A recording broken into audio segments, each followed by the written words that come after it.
Hello ladies and gentlemen, welcome to Hello Dave. And there were no Hello Dave last week. A lot of you guys commented on that, and that means this Hello Dave is covering 2 weeks. So if some of it is not like the latest, then that's why. I got home really late last Sunday and I was just too tired to record Hello Dave, and it was a little thin on news, so I thought, okay, instead of sitting up trying to find something interesting to talk about, just skip it this week, and then we'll have a little bit more to talk about this week. First of all, over on the community Discord server at discord.d2a.com, there's been a lot of work going on lately. Over the last couple of weeks, you might have noticed that we now have a new channel and server section, or channel and role section even. This is a complete rework of a whole role and permission system for the server, and it's turned out extremely nice. I really like it. So now you have the option to go in there and you can select each of the individual games that I usually talk about, which one you are interested in, and you will get notifications for those games only. We had a similar thing in the past. It's just a lot more streamlined, a lot more integrated than it was. But that means if you're interested in only Elite and Starfield news, you can click those two, and then you only get notifications for events and videos and anything that happens related to those games, and anything else you don't get notifications about. Super neat system. I'm really happy with that. But the most important thing, actually, the coolest thing we've done now is that we have separated the flare from the interest role. What I mean with that is that the flare is like the color your name is and the little icon next to it. That has now been separated out, and you have a separate flare you can select between for each of the different games. Or you wanted to have the Elite orange with a little Elite icon, or do you want it to be more Star Citizen focused, or Starfield or Kerbal or whatever. You can choose that now, separate from the interest. There is still some work going on with these flares, with the colors and all. It's more difficult than you would think to make, because we need to think about, first of all, the colors needs to be distinct and both work on a light and a dark theme depending on what people are using. Also trying to consider stuff like people with color blindness and stuff like that, and luckily that should be mostly fixed with the little icons that are there. So there will be icons next to the name, so even if two of them have conflicting colors for people with color blindness, they should still be able to individually distinguish people's flare depending on the icons next to their names. So hopefully we should have that covered. But it's more complicated than you would think to pick colors. But that's still some work going on with that. So if you might see some color changes over there, then don't worry, that's just us working around with it. Now, it's been a while since I've done an update for Terra X, and we actually have a new operation happening in Terra X. So Terra X Astrocorp, our in-game player faction in Elite Dangerous. We now started what's called Operation Liberate Nuenets. So we've been in this system called Nuenets for like a year. Never really bothered to take system control. We've been in a few conflicts, but we never really bothered to actually go and try to fight them for system control. That changes now. We are now going to go and try and push for system control in Nuenets. And the project has started. It started a few days ago, where we're going to be pushing hard. And if you want to be part of that, if you want to try how it's like to be part of a player group and take over a system, take control of the main station in the system and claim it for ourselves, then that's happening right now over on Discord. And don't worry if you're not too good with BGS.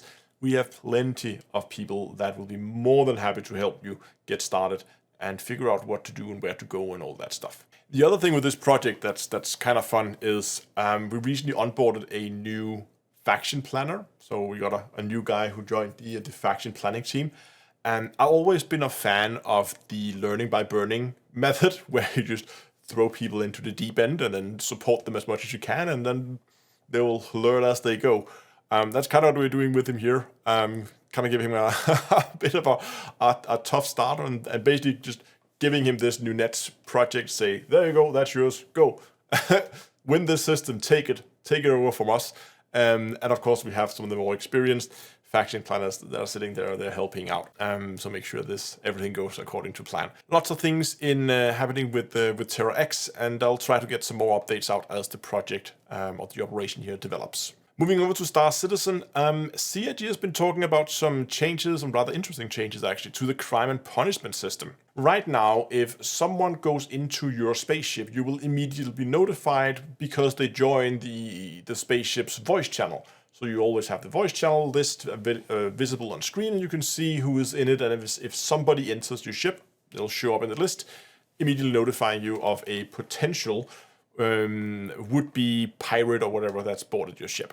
That's going away, so you can no longer just at a glance see who is on your ship. Another thing that's also been a problem when it came to defending your ship was if you were then to try and defend your ship, if you spotted someone on your ship and you tried to defend it, you would get a crime stat. You would basically be flagged as a criminal and put in jail for defending your own ship. That's also changing. That means the boarding action is going to be a very different, the PvP side of boarding actions should be a very different experience where, first of all, you as a pilot, as a ship owner, needs to be a lot more aware of where potential people could come on board. Remember to lock doors behind you and that kind of stuff so that there are not people hiding in a hangar that runs around while you're trying to get the ship off the landing pad and gets inside your ship and stuff like that.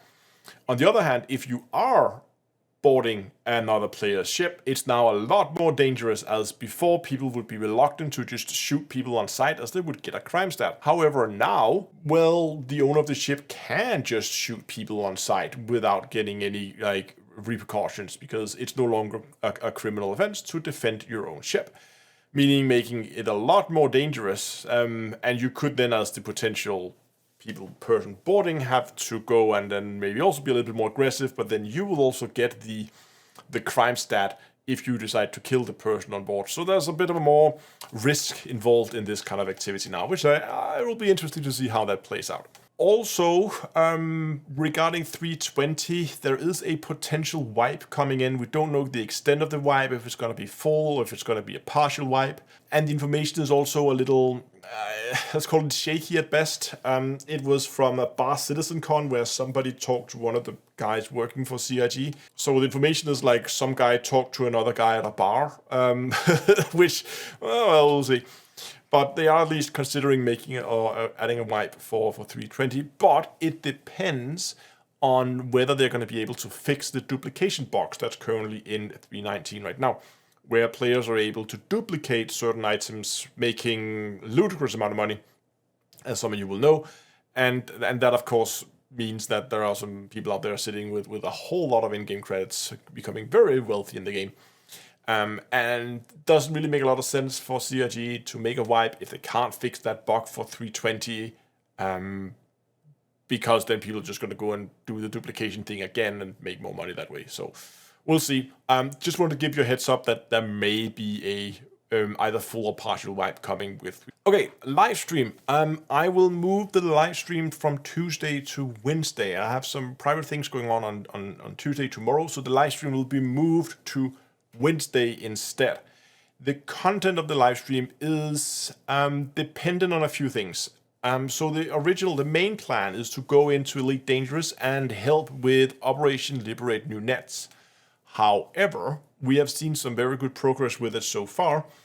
And if we are in that little wait period, so if you're familiar with BGS, you will know when you try to initiate a conflict between two factions, when the influence kind of locks in and the conflict is locked in, it takes another server tick before the conflict actually begins.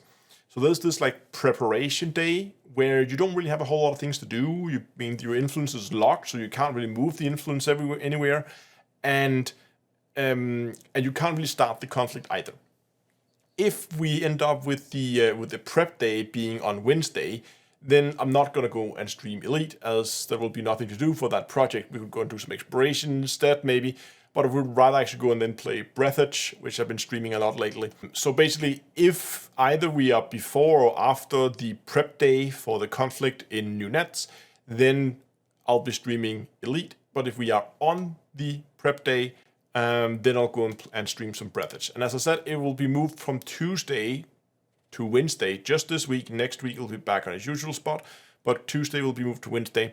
And as always, it'll be 7 o'clock GMT, and it'll be live streamed here on YouTube only. I will see a lot of you guys there. Thanks a lot for watching, and also next time, I'll see you guys in space.